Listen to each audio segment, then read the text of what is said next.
सागर जिले के बीना में अमृत योजना 2.0 के तहत पानी की टंकियों का निर्माण कर पाइपलाइन डाली जा रही है, जिसमें काम कर रही एजेंसी पर गुणवत्तापूर्ण काम न करने के लिए आरोप शुरू से ही लग रहे हैं। इसके बाद भी अधिकारियों ने इस ओर ध्यान नहीं दिया।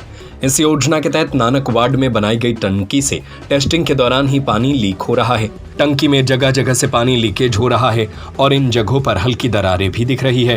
टंकी में टेस्टिंग के दौरान ही यह स्थिति है तो आगे लीकेज बढ़ जाएंगे। संस्कार फर्नीचर, भगवानगंज, सागर। सभी प्रकार के फर्नीचर की अनुपम श्रृंखला, प्रकार के इलेक्ट्रॉनिक उपकरण के विक्रेता, बजाज एवं क्रेडिट कार्ड से आसान किश्तों में फाइनेंस की सुविधा। नानक वार्ड पार्षद BD रजक ने बताया कि टंकी का जब निर्माण शुरू हुआ था तभी से वह गुणवत्ता को लेकर सवाल उठा रहे हैं और CMO से भी इस संबंध में शिकायत की गई थी, लेकिन उस ओर ध्यान नहीं दिया गया। यदि शुरुआत से ही ध्यान दिया गया होता तो यह स्थिति नहीं बनती। कंपनी ने शहर में अन्य जगह भी अनियमितताएं बरती है। लाइन डालने के लिए खोदी गई सड़कों की भी मरम्मत नहीं की जा रही है।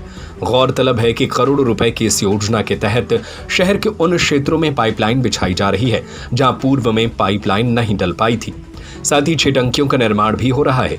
कंपनी ने एक जगह ग्रामीण क्षेत्र में पाइपलाइन डाल दी थी और जब यह बात सामने आई तो लाइन निकाल दी। गणेश वार्ड की टंकी ग्रामीण क्षेत्र में बनाई जा रही थी, जिस पर रोक लगा दी गई है।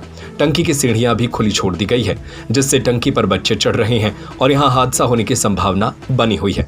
पार्षद ने इस संबंध में नगरपालिका के अधिकारियों को अवगत कराया है। वहीं CMO RP जगनेरिया ने बताया कि अभी टंकी की टेस्टिंग चल रही है। पानी लीकेज होने की जानकारी मिलने पर ठेकेदार से बात हुई है, जिसमें ठेकेदार का कहना है कि अभी केमिकल वाला प्लास्टर होना रह गया है। प्लास्टर होने के बाद लीकेज बंद हो जाएगा।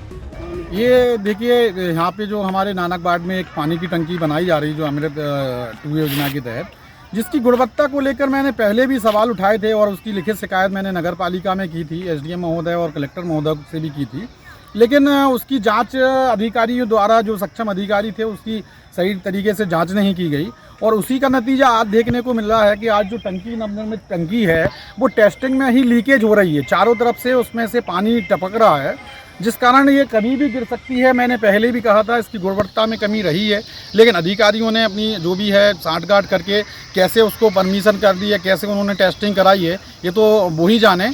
और दूसरी बात ये है कि अभी जो सीढ़ी यहाँ पे जो टंकी के लिए बनाई है ऊपर चढ़ने के लिए अप्रोच, उस रास्ते पे उन्होंने कुछ ऐसी व्यवस्था नहीं की जिसके बच्चे वहाँ ना चढ़ पाए। मैंने आज देखा कि हमारे यहाँ के बच्चे जो वार्ड के हैं वहाँ पे ऊपर जा रहे हैं, जिससे दुर्घटना का डर बना हुआ है कि कहीं ऐसा ना हो कोई बच्चा वहाँ से गिर जाए और कोई बड़ा हादसा हो जाए।